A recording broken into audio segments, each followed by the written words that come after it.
Welcome to Not Milk Never Milk. Subscribe if you're lactose intolerant. You begin by cleaning and mounting the piece.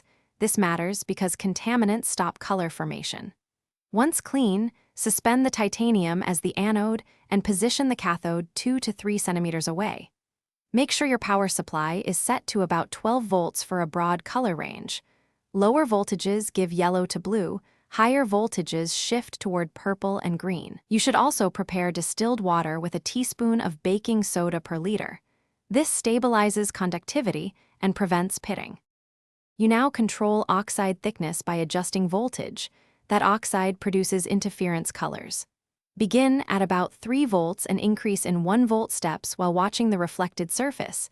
Each volt adds roughly 1 oxide layer step. Once you see the target tone, cut power. Rapid changes can overshoot. Make sure to gently rinse and dry between tests to view true color. And keep the bath near room temperature, because heat accelerates reactions and alters the color progression. You finish by turning off power, removing the part, and rinsing it in distilled water. Then wipe with isopropyl and let air dry. Once dry, seal with a light oil or thin clear ceramic coat to protect the fragile oxide layer from abrasion. If color is patchy, the likely causes are surface contamination, unstable voltage, or inconsistent cathode spacing. Repolish the area, reclean, and repeat the controlled voltage ramp. Keep a log of volts and times for repeatable results.